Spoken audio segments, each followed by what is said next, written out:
All right, guys, welcome in. Here we are on the last day of the year in 2025, and we're going to be going over my list of the best and worst movies of 2025 of the year. So it's been interesting. The first half of the year was mired with remakes and intellectual property titles and prequels. Um, to the point where like I just stopped going to the movies. I said I'm just going to wait for stuff to come out on, streaming or whatever because it just wasn't worth it. And I mean, this is while I have a Regal unlimited subscription. So it's like if things were there, easy access to go see them, but really there was just nothing. Warfare, came out in April, I think. And that was really the first movie that at least made a mark, made some kind of an impact. Um, and then Eddington later on. I don't remember when Eddington came out. Was that May? Was that June? I'm not sure, but um, I'm just curious here. Okay, it was in July. So yeah, I mean, it was a very slow going year. It was very kind of like took forever for any kind of momentum. Um, you knew that one battle after another was coming in the end of September, October. Um, obviously you knew about Marty Supreme, you knew about certain movies. I mean, Sinners was a big early movie conversation topic. Um, you had Weapons that came out in August. And I did the best and worst of the year last night on the Barroom podcast with Society Reviews and Rick Aragon, and we all went over our best and worst of the year. So, a lot of this is going to be repeated, but a lot of my followers don't necessarily watch that show, so it'll be fun to kind of go a little bit more in depth into what I picked here. So, and then the second half of the year was much better. Had a lot more movies by auteurs and people that know what they're doing behind the camera.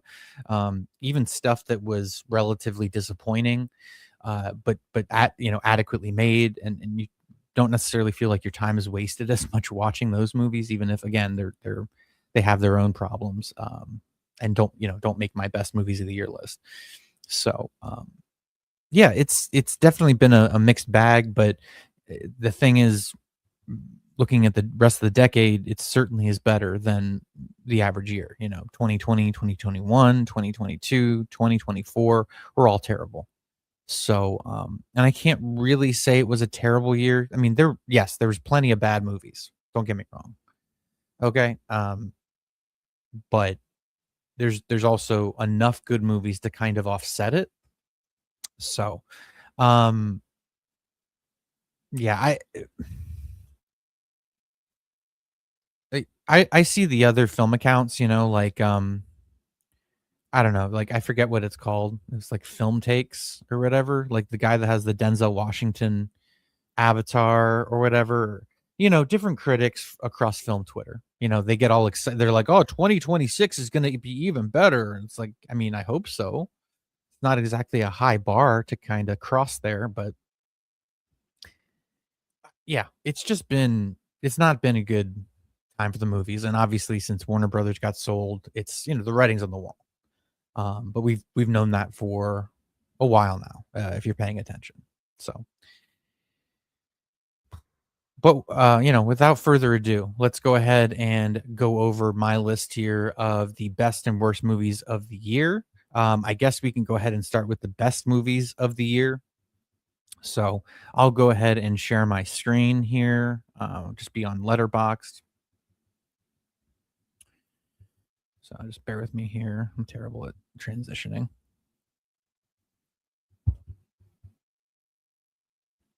All right, there we go.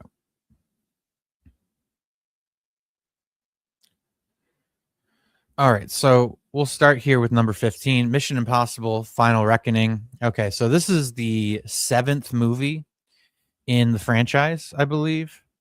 And look, you know what you're getting at this point with these movies. Um, you know that it's action melodrama. You know that it's, you know, the high stakes, and you know, literally the world is on the line. So y- you know what the material is. You know what it is consists of. Um, I think ultimately, you know, some people found it disappointing. Some people didn't like it as much. Some people look. I thought that this was an excellent send off to this character, to this franchise. Um, you know, the types of movies and the types of work that Tom Cruise has done, the stunts, the, you know, the sort of risks taken in performing them, all of the different equipments and technology used to capture it, and just what he sacrificed. I mean, not only, you know, his, you know, the wear and tear on his body, but literally, like, you know, I forget which movie it was. I think it was a couple movies ago where he snaps his ankle doing the one stunt and getting, you know, and they literally got, that's the shot that they got, you know, that's in the movie. And it's just like, man, you can't really, you know, you can't really take that away from him. You can't say that he's not committed. You can't say that it's not you know, something that's ultimately very inspired. And you see that and feel that in the movie. Again, the stunts and the action set pieces are just fantastic. They're just so well executed and so well constructed. And ever since Christopher McQuarrie took over the franchise, these have been worth seeing on the big screen in the movie theater. You know, I think most of the Mission Impossible franchise is forgettable. The first one by Brian De Palma is pretty good, and then the last four are definitely worth watching when McQuarrie came on board. Um, but yeah, the plane stunt work here is just like, it's the cherry on top of so much good work, and really the sun setting on a specific type of movie that's no longer going to be made. And you know that that's true. You know that, you know, it, and look, there's good things about that. I mean, obviously people aren't risking their lives or, you know, being maimed because, you know, something went wrong, but that the thrill of knowing that there is risk involved, and expertly pulling it off, and executing the job and getting it done and getting it caught on camera, and I don't know, something is lost because of that. And it was a worthwhile endeavor, and it made movies more exciting, and tactile, and feel more alive, which, you know, maybe that's an unethical conclusion to come to. I don't know. I don't fucking care. But it just sucks. You know, it sucks that we're at that point where, you know, that's really why there's more of an emotional connection for me to the movie, because it's about more than just the movie. It's about you know, movie making itself. And again, because it's, yes, on the surface, it's a dumb action movie melodrama thing, adapted from a 60s TV show.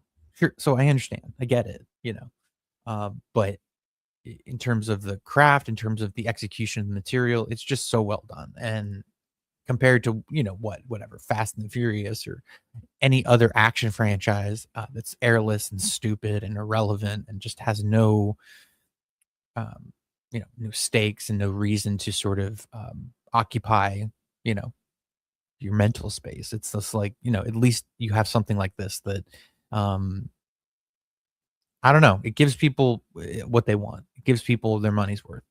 It has beautiful women and amazing, again, amazing stunts and these action set pieces, and it's a good time at the movie theater. I think that that's what it provides. I don't think it's really anything more than that.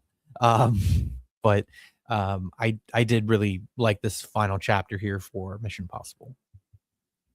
Number 14 is Ballerina. This is the John Wick spinoff. Um, you know, this is interesting because I think the movie, as it was made originally, was probably much worse than what we got. Where Chad Stahelski did reshoots and basically reconstructed the movie to be what the finished product is now. And so I had a really good time with this. It doesn't really ask Anna de Armas to do a whole lot. I think she's serviceable here. John Wick actually shows up in the movie. It's good. The action's well done. It's well executed, well choreographed. I think it's a good entry in the John Wick universe, but it's certainly not a necessary movie in the timeline. But yeah, I enjoyed it. I liked being able to see those familiar faces. And again, since there was so little early on in the year to really talk about, it became a movie that was just like, yes, this is awesome. This is fun. Nobody went to see it, so it didn't really make a whole lot of money, but I think that over time people will check it out on streaming and appreciate it for what it is. So number 14 is Ballerina. All right, number 13, we have Nuremberg. This was a movie that I saw in theaters in October. Um, you know, just a serviceable kind of studio movie. Um, I don't want to, there's not a whole lot to say here. Russell Crowe gives a pretty good performance as Goering, um, the general who oversaw, the Holocaust and everything, and was prosecuted for it at Nuremberg, and how he manipulates Rami Malek, who plays the therapist, who's tasked with doing a psychological evaluation on him. And so it's a little bit about that. It's about I know it's going to be an overused phrase here, as it is always with the Holocaust, but the banality of evil. And we've seen movies about Nuremberg before, so I think this takes somewhat of a new angle on it. And I look, there's just not much to write home about this year, but I will say that Nuremberg is a really solid studio picture with good performances. Um, it's certainly worth seeing for Russell Crowe. And yeah, Michael Shannon plays the prosecution attorney, and you've got John Slattery. So I mean, it's solid. But yeah, it's more about Rami Malek's character kind of struggling to paint an accurate picture of the defendant, and obviously towards the end, he kind of sees him for what he is. So yeah, good historical. I mean, it's not a biopic, but it's more historical event kind of movie. So Nuremberg coming in at number 13. Black Bag, number 12. So Black Bag is, I mean, it's not a movie that, I mean, it's not complicated. It's very simple. It's pared down, but it's executed very simply by director Steven Soderbergh. It's the kind of movie he knows how to do very well. I mean, it's almost structured like a play where, it's about intelligence agents. Yeah, I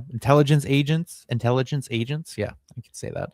And there's a mole, and they have to figure out who it is. And so there's a dinner party, and the host, Michael Shannon, and I think it's Cate Blanchett. Yeah, Cate Blanchett, dose them with, I forget what it is. It's basically truth serum.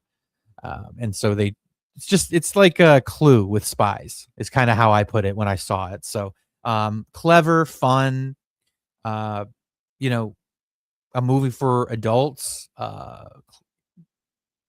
and just something that's like a fun 90-minute movie. I think it was 90 minutes. I'm probably full of shit. No, 94 minutes. Yeah. So really good. But in I've seen reactions all over the place, but I really enjoyed it. Again, I think it's well written. I think it's clever. I think it's interesting. And while it's the format is somewhat familiar, uh, the movie never becomes stale and never overstays its welcome, and it stands out easily as one of the better movies of the year. All right. So number 11 is After the Hunt. So this is a movie that I was a little hesitant to include in my top movies, but here's the thing. I like what the movie is about. I like the actors. I like some of the performances. Some of the dialogue is very weird. I really chalk that up to Luca Guadagnino. Um, especially Michael Stuhlbarg's character and how much he's like doesn't act like a husband would necessarily. So, but you know, um, maybe I rated it a little too high at 4 out of 5, but I liked it. I liked how it provokes the audience. I like how it kind of gets under the skin of its characters. I like how it's not it's not under the assumption that victims are always honest, and that this sort of cancel culture, Me Too era, prosecutorial sort of moment we're living in is, I mean, there's a lot of bullshit behind it. And there's a lot of people who will ultimately take advantage of this, who, they can't, when things like this happen, you know, there's very little, there's very little way to sort of prove the accusations. And so it becomes like this scarlet letter thing. And, you know, you start to see people's motivations, you start to see people's ground shifting beneath them in terms of the interactions with their colleagues, interactions with the students. And I haven't even gotten into it. This takes place at a college university. A professor is accused of sexual assault on a student. The students had been struggling with their work, and so it looks like this could be something that's just a convenient excuse. And a lot of the dialogue between professors is very cynical, and I appreciate that. I appreciate someone kind of making a movie about um, the fact that not everybody is of pure heart. Not everybody is has the best of intentions and will use whatever they can to get ahead and climb that ladder. So, I liked After the Hunt. It's certainly not perfect. I think it has issues, but um, for this year, definitely want to put it in my top 15 here. Warfare, which I talked a little bit about, coming in at number 10. This was a very solid, very well executed military drama. This platoon of American Navy SEALs is kind of stuck behind enemy lines. And a lot of it is just sort of the brutal reality of dealing with wounded soldiers in a location where you're receiving heavy fire and you're trying to coordinate an escape route, and you sort of just feel like the walls are closing in on you. So very claustrophobic, very intense kind of war thriller here. And it is about a real event here I think it takes place in Iraq, Baghdad, I believe. So that's definitely one to check out. It's not much more than that. Like it doesn't really like flesh out the characters. It's just like a situation movie. They're there. They got to figure a way out. There was some hand wringing when it came out, like on film Twitter, about the fact that like, oh well, they're not the victims, and it's like, shut the fuck up, please, Jesus Christ. You're missing the fucking point of what movies are and what the function is as critics. It's like it's about empathy. It's about looking at a human being in a situation basically being hell, and just trying to find a way out. And there's some absolutely like just brutal you know, like the wounds and shit like that they show, like the bat I won't call them battle scenes because it's the aftermath of those battle scenes, but just absolutely harrowing. So Warfare comes in at number 10. Number 9 is The Long Walk, the Stephen King adapted movie, or the Stephen King book that was adapted into the movie that came out in August, with Cooper Hoffman as well as David Johnson. So Mark Hamill plays the antagonist here. So this is a fairly simple movie. I mean, it's The Running Man, but a little bit more of a, I mean, I won't say more of a dour tone because they're both dour they're both, downbeat dystopian kind of stories, but um this sort of like minimalist Running Man is how I would put it.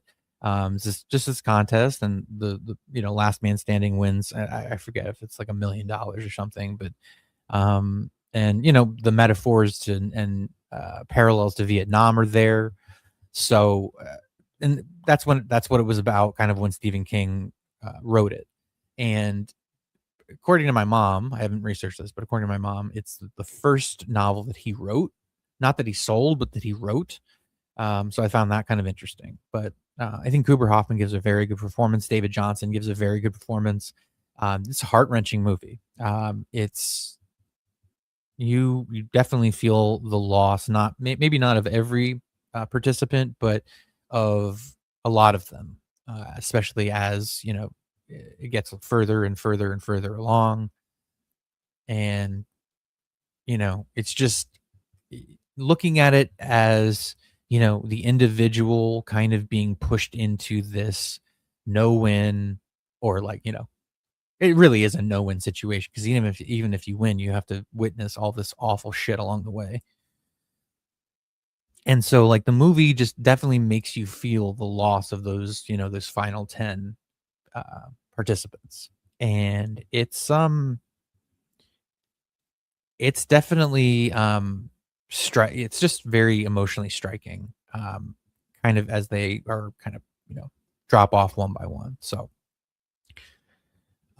and I know I usually say like visually striking or whatever, but no, I just mean like it's a gut punch. It's a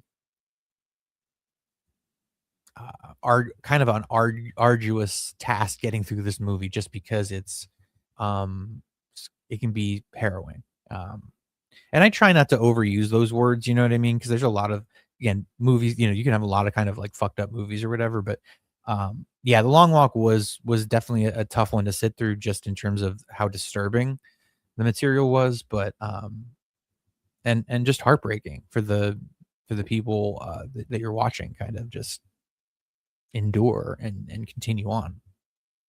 So The Long Walk coming in at number 9. Blue Moon is number 8 here on the best movies of 2025. Directed by Richard Linklater. This is the story of songwriter Lawrence Hart, of what was it? Hart and fucking A. I'm trying to remember his name. It was, yeah, because I'm trying to think of Hammerstein, and yeah, I'm gonna forget it. See, it's right in front of me probably. So yeah, Rogers and Hart is what it is. So, but this is basically a film play. It takes place in one location. Lawrence Hart is kind of at the end of his career. Oklahoma has just come out, which kind of is the start of his partner's relationship with Oscar Hammerstein, and their successful run of musicals from the mid 40s on. And amidst all this, it takes place in Sardi's bar. He has become obsessed and smitten with this young actress played by Margaret Qualley, who's 20 years old, and you can see it from the start. That this guy is a fool. He's very knowledgeable, obviously, and opinionated about musical theater and art and literature, and he's very blue, let's say. So there's a lot of fun material that Ethan Hawke can kind of roll around in, and he gives one of the best performances of the year. It's just tremendous commitments, and they did a great job with the makeup and the hair, the hairpiece, and making him look incredibly short, which I'm assuming Lawrence Hart was short. So, but he's a fool. He's sort of this romantic, lovelorn fool, and you can see it coming from a mile away. You understand what it is. So, but those of us that, anybody that's ever been foolishly romantic, or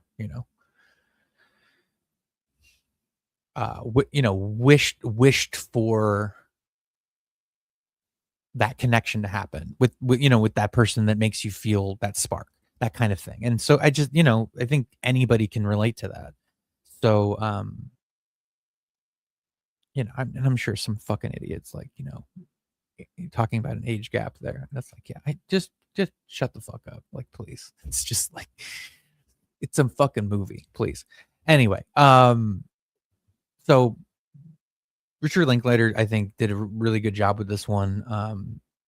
But it's very dialogue driven. I think that there are a lot of challenges with the material just based on that, and so how it's structured is very smart, creative, somewhat dynamic, and kind of breaking up the monotony of monologue that Ethan Hawke kind of goes into. So, but really good movie. Heartbreaking. Again, that's a kind of a familiar refrain here. So, sorry, I have to answer this text here while I'm on stream. Give me 1 second. Okay. So Blue Moon coming in at number 8. All right. Number 7. Sentimental Value. So Sentimental Value, this is a movie that really was not on my radar. It is a foreign movie directed by Joachim Trier. It's about a director who hasn't made a movie in like 20 years. He's estranged from his 2 daughters. He has this screenplay that he's written that he wants to film, and he has this sort of negotiation with his daughter, who is an actress, to basically play a version of herself. And there's a lot of familial arguments. There's a lot of sort of family drama at play. But there's a big reveal 3/4 of the way through the movie that kind of changes things for a character, to the point where it's a really well executed drama between some really skilled actors, including Stellan Skarsgård. And I just think it's one of the best constructed movies of the year. I think it's in 2 languages. It's in, I want to say, Swiss as well as English. It might be something else. It might be like Danish. It might be I don't know. I'm sorry. You know what? Hey, if we go to the movie, do you think maybe it'll tell us? What do you think? What do you think, guys?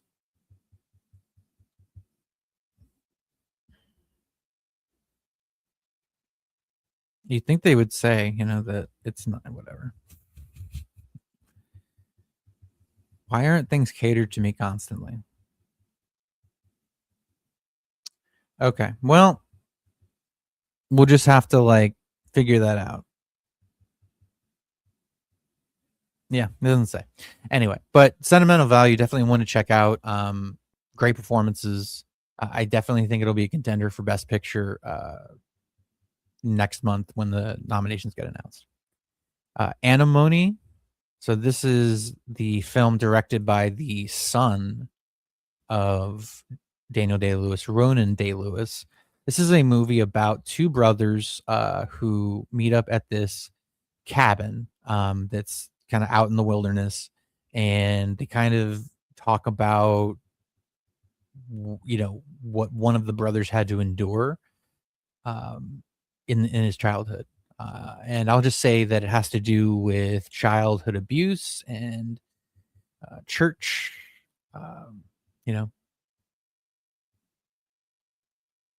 like a priest. And yes. But yeah, so it's a pretty dark and fucked up movie. I think the performances are incredible. I still don't really understand why critics as well as some other reviewers have not been as high on it.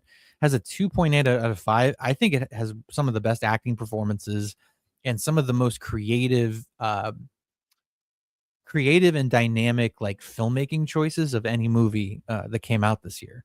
So I mean, it's not perfect. Certainly, it's a first time effort by this young director, but I'm certainly interested in seeing what he does next. But I certainly thought it was one of the most interesting and dynamic movies of the year. Coming in at number 5. Give me 1 second. All right, coming in at number 5 is Train Dreams. So this is basically Terrence Malick in the Pacific Northwest. That's how I would describe it. But no, I mean, you have Oh my god, I can't remember the guy's name. Will Patton, I think. I think it's Will Patton narrates it. Um, and he's got that kind of like, timbre in his voice, and it's worn, and it's got all these crackly little qualities that make it very pleasing to hear on in a voiceover, recorded in a studio, and the naturalistic images that play out, and it's an incredibly beautiful, somber, um, introspective sort of meditation. It has a lot of melancholy to it, but it's not miserablest. It's soulful. It's this man who has lost a lot, the sort of encroaching industrialization of 20th century America, um, kind of getting in the way of man's relationship with nature. I thought it was a beautiful movie. I really enjoyed it. Joel Edgerton, I think, is an excellent actor, but I know a lot of people will find it pretentious. I know a lot of people will find it to be, again, this sort of Terrence Malick, like, just get to the point. I understand. It's not about that. You have to really enjoy going on that journey. You have to enjoy that kind of artistic, indulgent expression of, these intense emotions that aren't necessarily going to be readily available on the surface of an actor's face. That you have to linger on it. You have to stay there. You have to study it a little bit. And a lot of people can't do that. A lot of people have issues with doing shit like that. And I get it. I understand. But I just think it's such a wonderful movie. Soulful. But again, it's just a lot of people find that stuff to be really like insufferable, and whatever, that's to each his own. Because not every, again, I'm not the biggest Malik fan. I really love what is it, Badlands, and I love Days of Heaven, um, and I love Knight of Cups. Everything else is a little like uneven and flawed to me to some degree. I mean, The Thin Red Line is a very good movie. Don't get me wrong; it's very good. I've only seen it once, but yeah, definitely check that out if you haven't seen it. But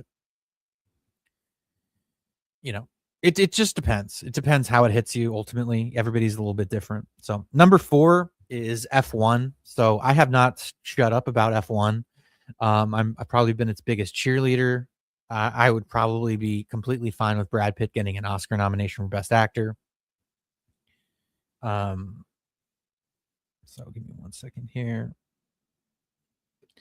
Uh, it's Rocky in a race car. It's a guy who kind of never got a shot after wrecking early in his career. He's kind of bounced around, and he's always just been looking for the opportunity to fulfill his dream of winning an F1 race, of being the best in the world.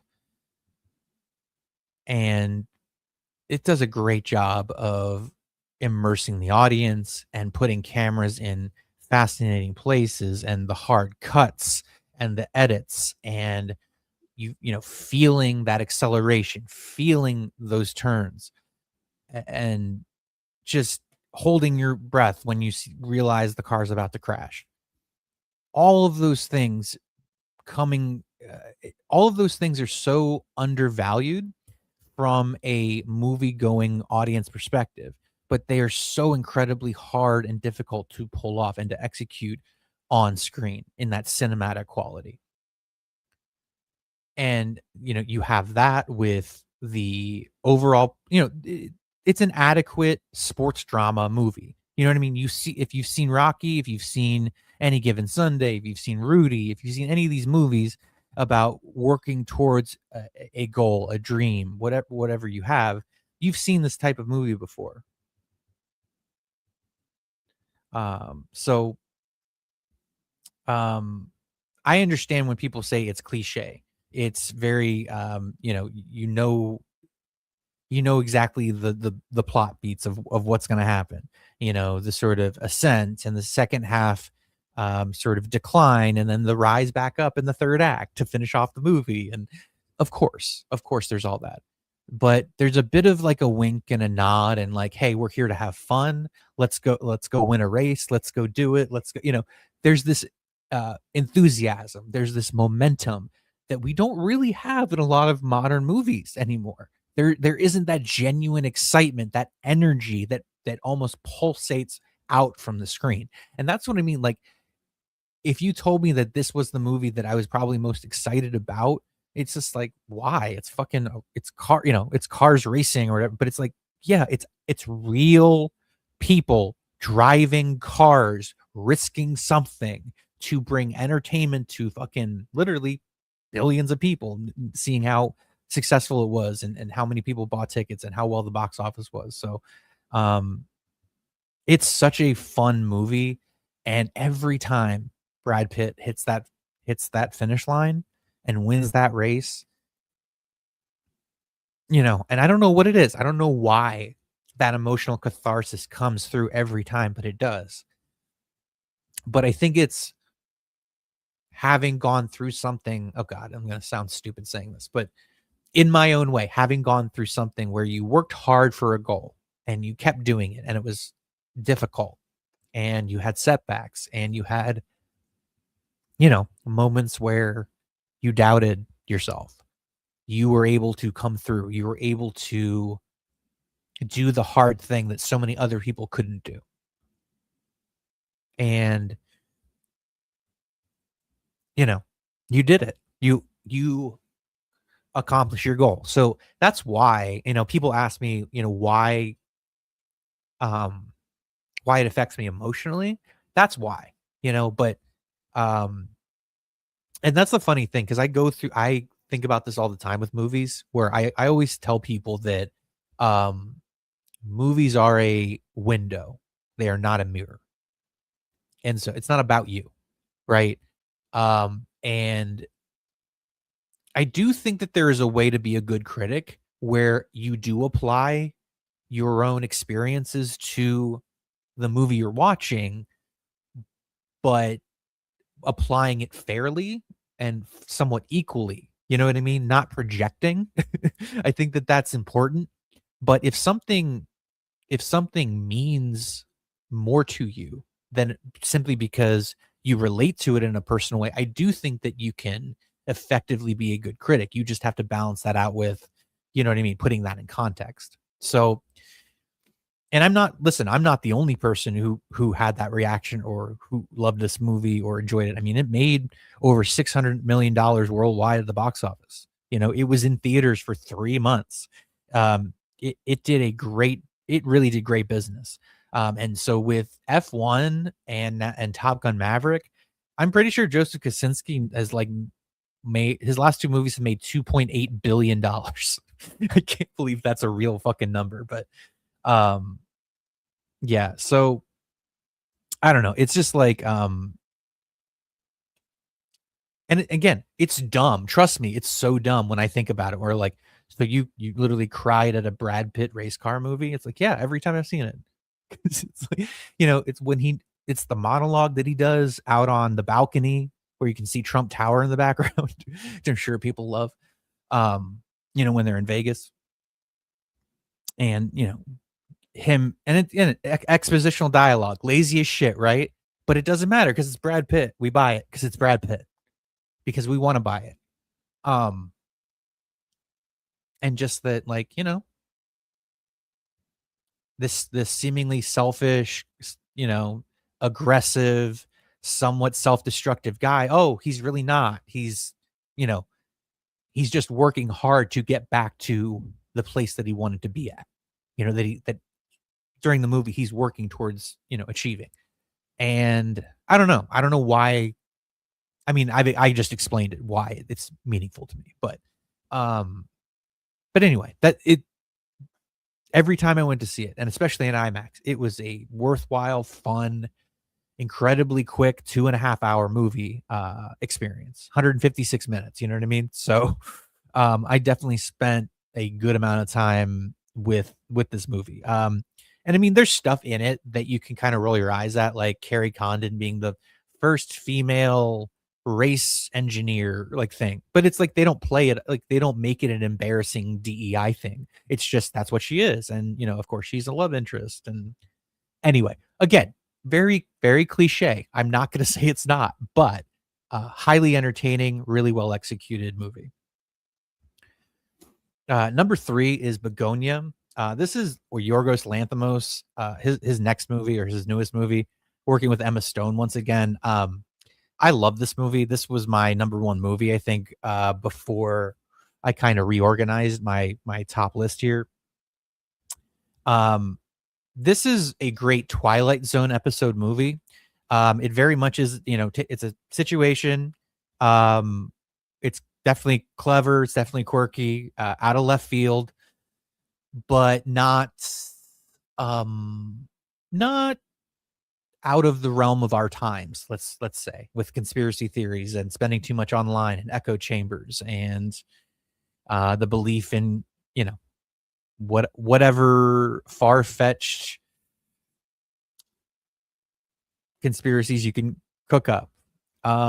So this is a lot of fun. I'm trying not to spoil this, but basically, this is a black comedy that kind of suggests that the human race isn't worth saving, isn't worth enduring, isn't worth stewarding towards something better. That really we should just be eliminated. That we've shown ourselves to be a vicious, evil, all-consuming cancer on this planet. And while that's sort of like that nihilistic black pill thing, like he does it in such a funny, clever, interesting way, with Jesse Plemons being stupid but not too stupid, kind of like someone whose mind has been warped by his life experiences, his frustrations, as well as what he has spent his time doing online. And then you come to find that he's even worse than you realized. So it's just, there's a lot of just like sad, kind of tragic things that happen in this movie.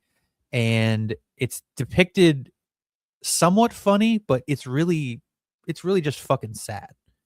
And there's a lot of that, I think, in Lanthimos's work. Poor Things. I love Poor Things. I thought it was hilarious. I had a great time with that movie. That was just a fun movie in my estimation, that a lot of people kind of freaked out about because of the whole like baby brain thing. But Begonia has Emma Stone playing a female CEO. He kind of pokes fun. Lanthimos kind of pokes fun at the whole like diversity thing that she's having to film these videos of what their mission statement is and everything. So some of that was pretty funny. And then she's kidnapped by these two fucking these two guys that obviously spend too much time online. One's played by Jesse Plemons. The other, I guess, is Aiden Delbus, who is, he plays a guy who seems like he has an IQ of like 88. You know what I mean? Like borderline. I'm trying not to use the word, you know what I mean? Developmentally disabled. Is that a fair, label? But yeah, he's obviously not very smart, and is kind of led around by Jesse Plemons' character. But, and without, again, I'm not gonna go into the plot too much, but really funny movie. Definitely worth watching. I wish more people had seen it just so that there was more conversation about it. But yes, the real takeaway from it is no one is coming to save us. And even if they were, we don't deserve to be saved. So, and I mean, I've listen, that's not exactly an alien concept. Haha, alien concept. To me, looking at the human race and what it consists of, but I try to have a more balanced view of it and not despair so much, because it doesn't help. There's good and evil inside each one of us, and we collectively need to realize that, so we can hopefully move on and away from like fucking mysticism and fairy tales. You know what I mean? Because that's kind of what's, if clinging to that is dangerous ultimately. Anyway, moving on before I piss off some people here. Number 2 is Eddington. So Eddington, to me, did everything right that one battle after another did wrong.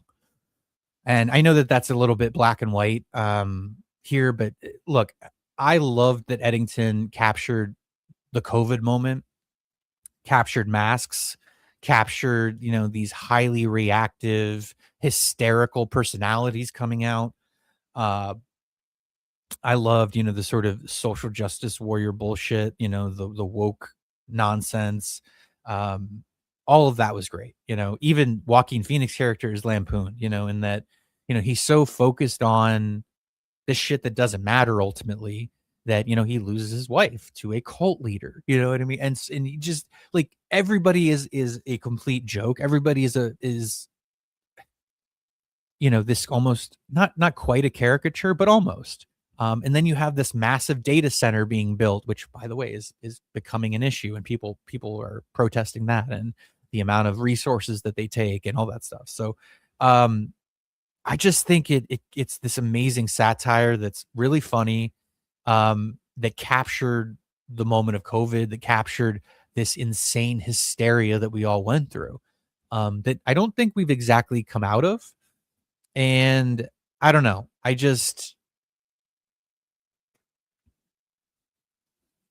I was so thrilled that Ari Aster made this movie because it's very much a middle finger to the status quo, and very much like all you fucking idiots who acted like complete assholes, who treated people as less than, who dehumanized people because they wouldn't get a fucking vaccine or wear a mask. And it's just like, and look, I'm not saying that it's only that perspective. It's a satirical movie that's sort of critical of pretty much everybody. And then it devolves into these like assassination attempts with like Antifa, and just like it gets fucking crazy. So to me, it's a fun, wild, crazy movie that it is allowed to go off the rails a little bit. Like, I know there's a lot of people who say like, "Oh, it just became too ridiculous or too crazy or too whatever." That was the point. The whole point was how fucking insane that moment was to live in.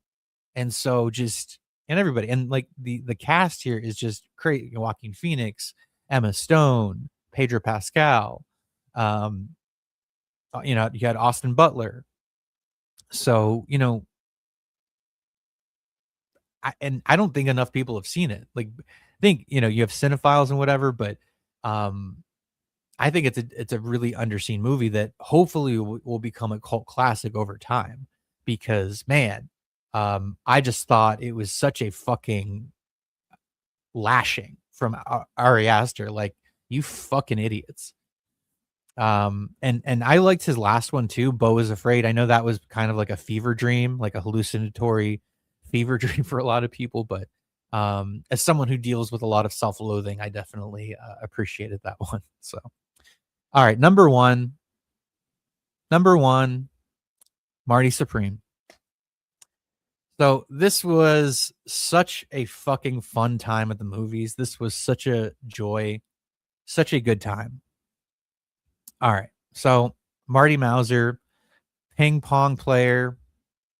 He's in the pursuit of a dream to be the best, while trying to kind of contend with his chaotic life. And even if he is ultimately the most chaotic part of it. This is a very ego-driven, confident, at least acting, young man who is pursuing his dream at all costs. Sometimes he's ripping off people. Sometimes he's hustling. Sometimes, he uses people. He's not above lying to get what he wants. He manipulates his way into rooms he doesn't belong in.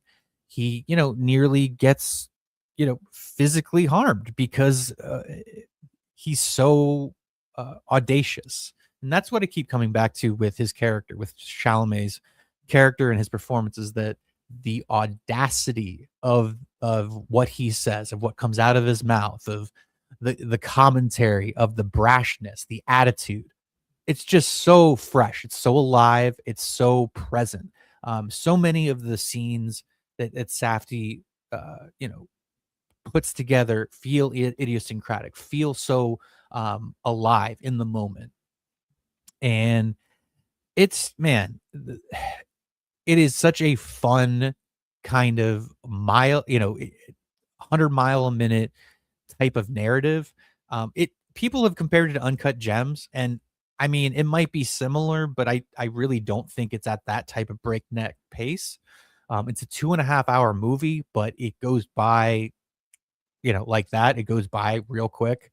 So you really don't feel that. And there's so many surprises in this movie. I mean, you have Pamela Adlon's daughter who plays, Marty's love interest. You have Gwyneth Paltrow, who coming back after so many years out of the game, who looks great.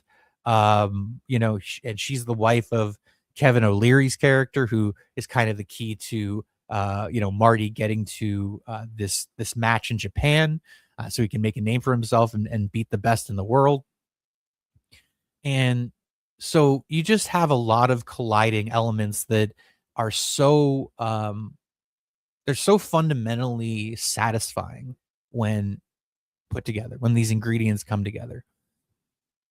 And I've seen a lot about like, this character's an asshole and he's immoral and unethical. And yeah, he's a young guy who's pursuing his dream at all costs in an obsessive fashion.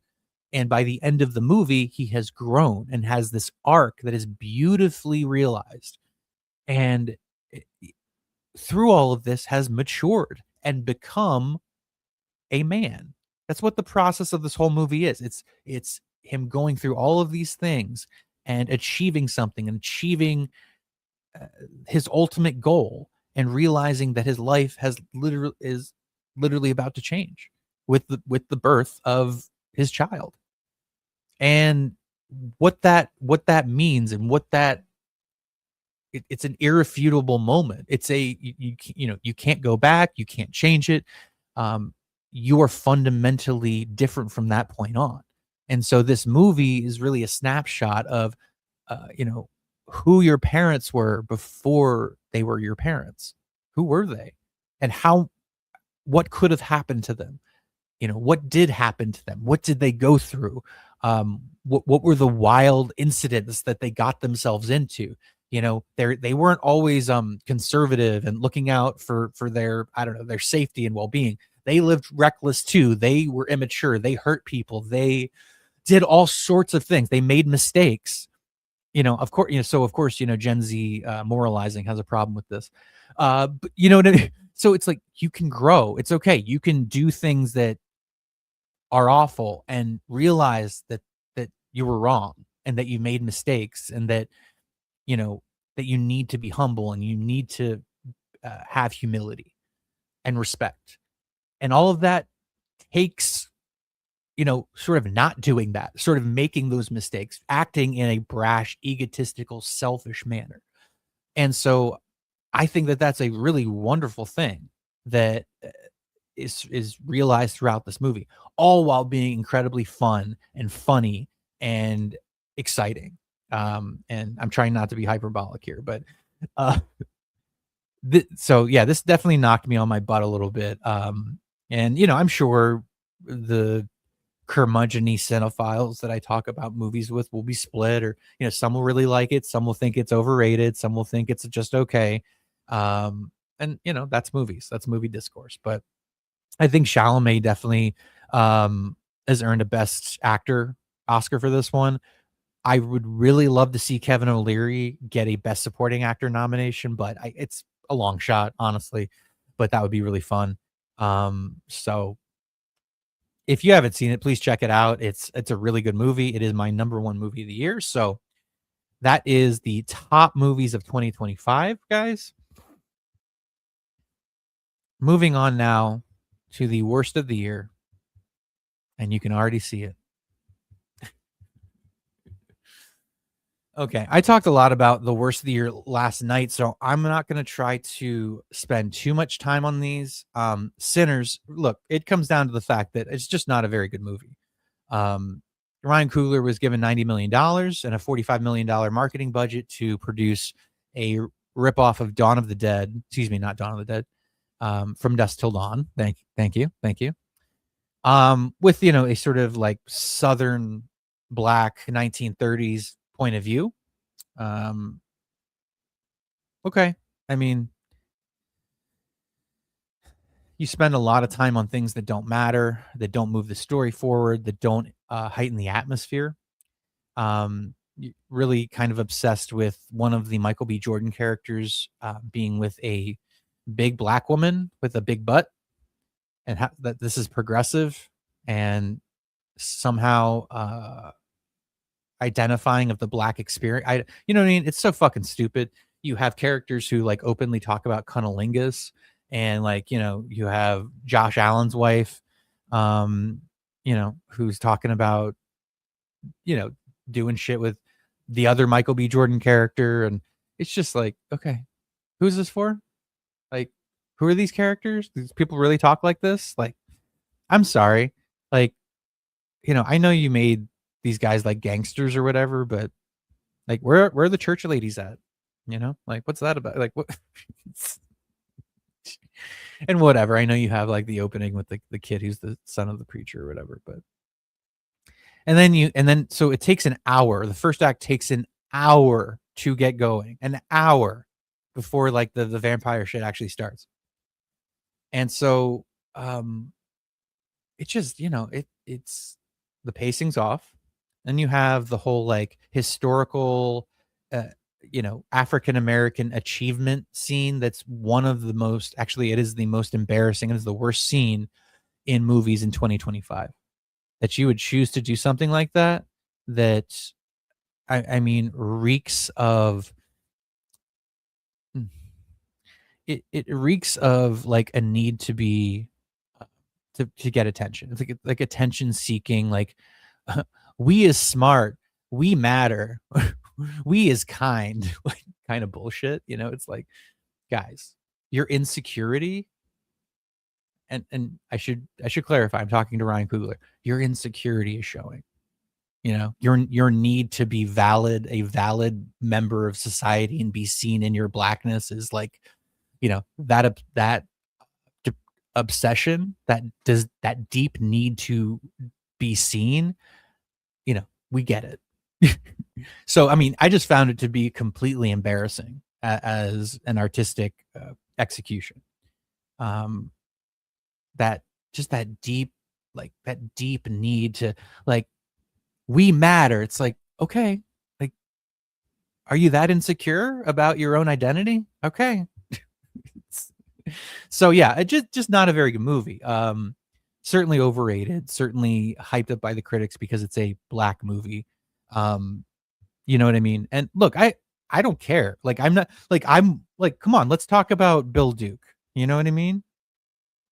Like, let's talk about different, Ernest Dickerson. Let's talk about different directors that I do like. I mean, it's nothing to do with that. Ryan Coogler sucks. He just fucking sucks. Whether it's Black Panther, whether it's Fruitvale Station, his fucking Creed movies, they all fucking suck. He fucking blows as a filmmaker. I'm sorry.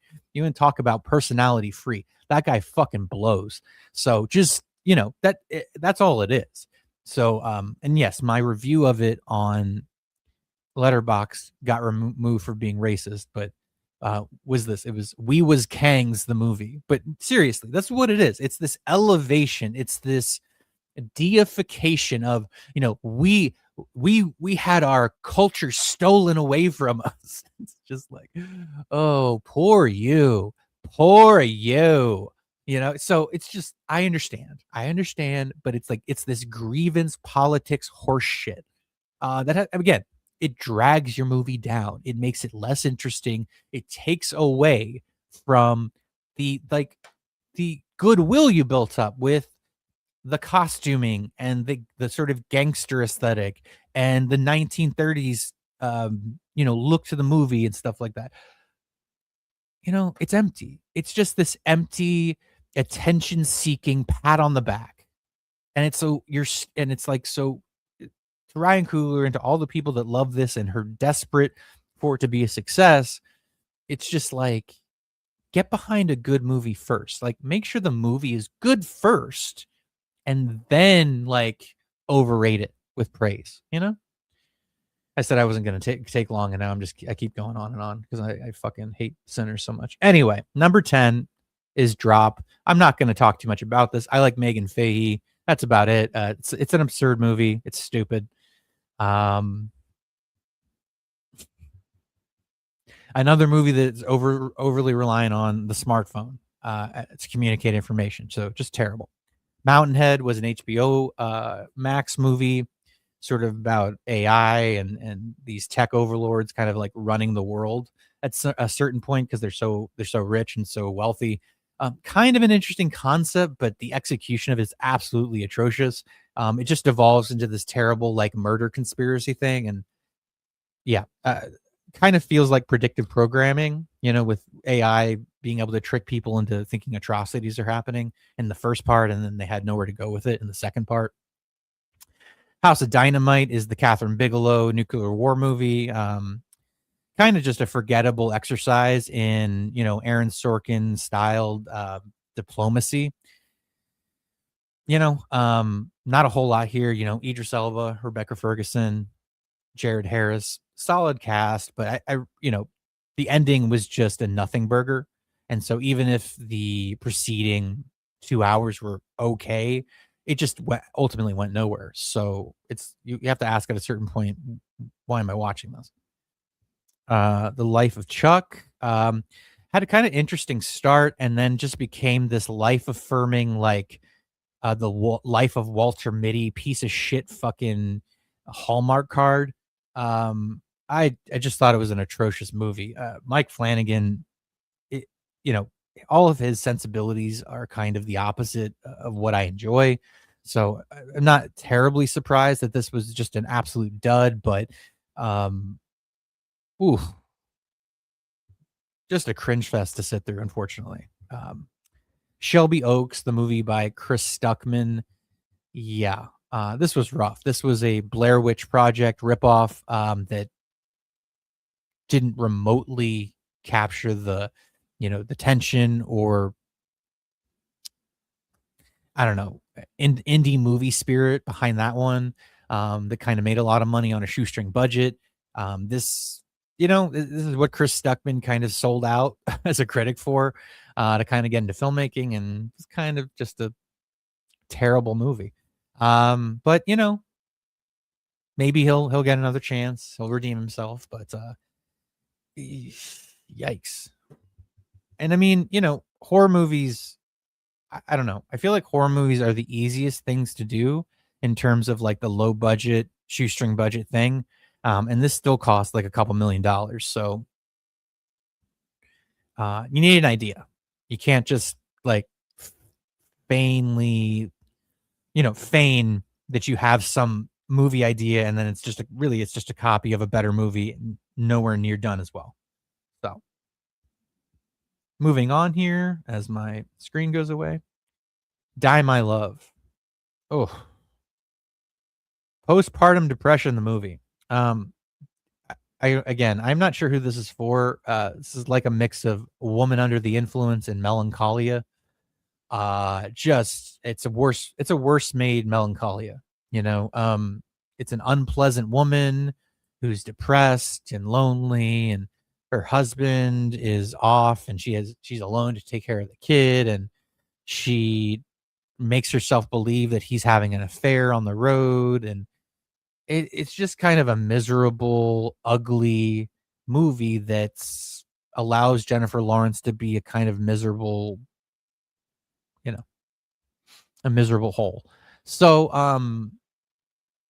you know, I'm sure third wave feminists will really like it. I'm sure it'll be relatable to women with PPD. So, you know, I can't recommend it really to anybody though. I'm sorry. Lynn Ramsey is talented. Okay, I mean, no, I'll say she's talented, but some of her material and choices are just like, okay. All right, whatever. Sure. The monkey, I'm not gonna talk too much about this. This is Osgood Perkins' follow-up to Longlegs. This was just this was a irritating, ear-splitting, get on your nerves, bullshit kinda horror movie. Jump scares that, again, you can see coming from a mile away, and you wonder what or who this is for. Um, it was an unbearable watch early on in 2025.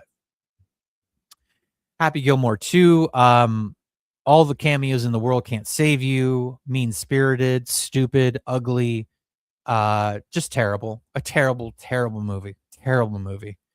Uh, uh, I mean, they'd be better off not making it, and not even Margaret Qualley in a cute golf outfit could save this one. So, yeah, this just completely unbearable to watch.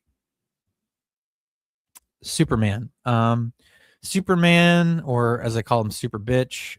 This was every mistake you could possibly make in the book. Making a Superman movie, James Gunn seemed to endorse and seemed to get behind. Superman is weak.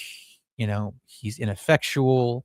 Lois Lane is probably the least of the movie's problems. You have the obvious, mirroring of what Russia and Ukraine, Israel and Gaza, and those like dictatorial sort of characters.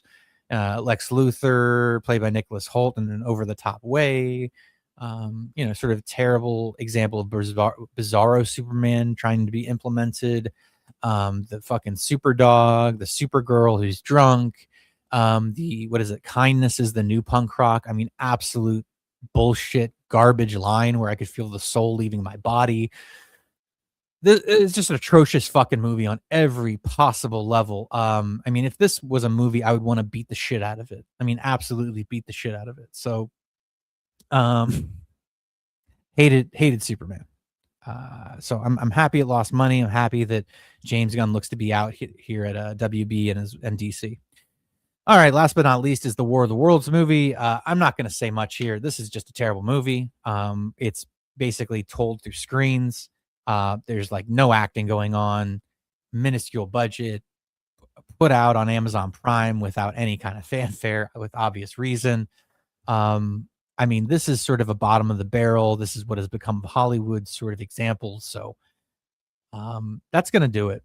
That's going to do it for our worst movies of the year.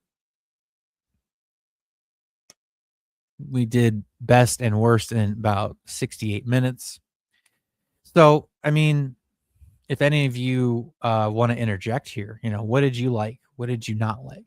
What were you just absolutely surprised by, either good or bad, in the year? Because I'm curious, because everybody's different. Everybody likes different stuff. Everybody dislikes different stuff. People might like one actor or another. I mean, to me, I think that One Battle After Another is almost the most interesting movie of the year, in the sense that everybody seems to have a different takeaway of what it's even saying or depicting.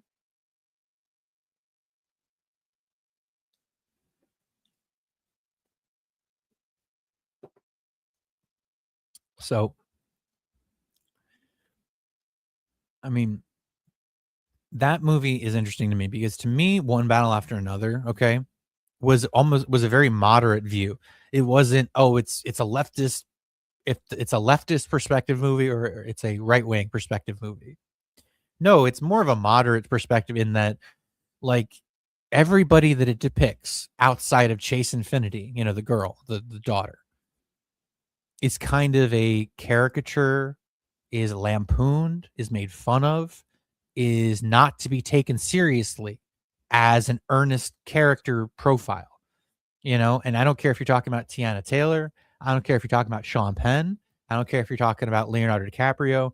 Any one of those characters, the resistance movement, all this stuff. Like, the fact that Paul Thomas Anderson depicts these people as unable to move on from the 1960s as an idea, as a framework, as a format to resist a supposed fascist government, was absolutely hilarious. Was like, you people still haven't moved on from the Black Power bullshit fantasy that never came to fruition. You know, that like you people are unorganized, you're running around, you're terrorists, you're running around like a bunch of fucking idiots.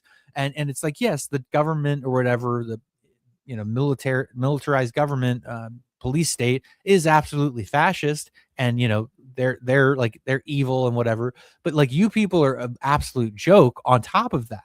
And so it's like you're both kind of running around and like playing this pretend fantasy war thing, and it's just like, what are you doing? So I saw the movie from that perspective. Bob, Leonardo DiCaprio's character is very much, made fun of and made the butt of so many jokes, and so um there's so many depictions of the resistance or the revolutionaries being like detached, fucked up, sadistic, disgusting, terroristic individuals. And so it's just like, so, but to you, they're the good guys, huh? Like but to me, that's why it's a satire. It's satirical and all of its depictions, with the exception of Chase Infinity simply trying to survive, trying to escape her kidnapper. Um, but but to me, the dramatic irony of all of this is that, you know, her mother abandoned her. Her mother was a self-destructive person who sought conflict and, you know, cheated on her father. And, I mean, in any kind of way is not a good person, a good character. Now, I don't personally care because like a character can still be interesting even if they're not moral or good or ethical or whatever. I mean, we just talked about Marty Supreme, but there was also nothing there. I mean, she was also a caricature of the Black Power. I'm gonna fire an assault rifle while I'm pregnant. You know, like people found that empowering. It was fucking hilarious. It was like this is such a caricature fucking cutout of like the Black Power resistance movement of the '60s thing. You know what I mean? Like, how do you not see you're being fucking lampooned and made fun of here, leftists? And that's what was so funny about that. And that's why people on the right, people like Sasha Stone, even people like, Society Reviews Jacob, who I talk movies with on the Barroom podcast, you were convinced that, oh, it's like it's this brave resistance movie. It's like it's not. Look at the tone. Listen to the tone of the movie. Listen to the tone. It's not serious minded. It's not earnest. Again, with the exception of like the ending with the chase and the where there are actual stakes and stuff, and like absolutely sure, and so to me, it's dramatic irony at the end of like her following in her mother's footsteps of the person who abandoned her and had no clue what she was doing and was self-destructive and basically laid out the worst possible groundwork for her child to follow in the footsteps of, like, okay, sure. So to me, it's ironic. It's not serious minded. It's not earnest in its execution and its depiction. But, you have people who don't understand that, and I hate being the guy who talks about media literacy because but I know what the fuck I'm talking about. I know what I'm seeing. I know how to recognize what I'm looking at. You know what I mean? And so that movie was very clear to me. And look, I thought DiCaprio was funny. I thought the movie was funny. I enjoyed it. Okay. I gave it a 3.5 out of 5, but I also had issues with the movie too. You know what I mean? And so, I mean, to me, there were pacing issues there. Doesn't all quite gel together. I think that the chase scene is somewhat overrated by critics. But again, fairly enjoyable movie, funny, good satire. But I think so many people just did not understand it. Like it just went over their head, or they saw what they wanted to see. And here's the thing, guys. Like on some level, you have to do that because you have to like subjectively say what a movie is in your vision and how you see it. But like I do not do that. I don't lie to myself. I don't lie to myself. I just am I try to be as honest as I possibly can be about what something um is communicating to me as. That's the best I can do. That's as honest as I can be when it comes to that stuff. So I think it's an interesting movie to talk about. Um, but the amount of idiots who think that it's this, you know, it's championing like leftist values or something. It's a fucking bourgeois movie. It's made by a bourgeois Gen X well-off Hollywood director who made it basically for his daughter. And that's, by the way, this is the weakest Paul Thomas Anderson movie, and that's why, because he made a kind of milk toast, somewhat mediocre kind of like, I'm a dad now kind of movie, and that's fine. Listen, it's fine. It's sweet. It's nice. It's nice. It's nice that you don't have that Quentin Tarantino obsession about, the movies like needing it to be, like, we can only do 10. Shut up, Quentin. You're a fucking asshole. I love his movies, and he's an interesting personality. This is what people don't understand. Just because you say like one thing against a guy doesn't mean you're throwing the baby out with the bathwater. No, you're just commenting on the one thing that they said that they're in the news for. You know what I mean? So people struggle with that all the time. I'm supposed to go see Wicked 2 today. But I don't know. I might not. So it's because my mom is a fan of the series. So I wouldn't go see it otherwise. I don't like musicals, and I really have no interest in seeing that one. So, but that's gonna do it for 2025, ladies and gentlemen. Some solid movies out this year. Check it out if you check them out if you don't get the chance, or if you get the chance. I can't fucking talk. Some of them are streaming right now. Others are out on Blu-ray and disc, or Blu-ray and DVD. So you can check those out. You can see my collection behind me. I have 545 movies on disc. So yeah, and I just did count up my Criterions. I have 78 Criterions on disc, which is pretty nice. Started collecting those back in 2017. My first Criterion was Straw Dogs, 1971. So, not going to keep the stream going for too much longer, but, are you looking forward to anything in 2026? Is there anything that's kind of has caught your eye that's coming out? I mean, I'm certainly looking forward to The Odyssey. When that got announced, I was like, oh boy, here we go. You know what I mean? Like, Oppenheimer was fucking badass. It was so good. And then now he's going to do The Odyssey. That this is going to be like a 3.5 hour, 4 hour movie, right? Like, it's going to be an epic motherfucking awesome movie. I can't wait for this shit, because this is the exact kind of thing that I would want Christopher Nolan to adapt. Something biblical, something old, like old school, old epic studio movie, just like David Lean. You know what I mean? We're talking fucking Mankiewicz kind of status. That it just let's go. I can't wait. So and it's good too, because hopefully it'll like encourage younger viewers who don't like older movies to watch Ben-Hur, to watch oh shit, what's it called?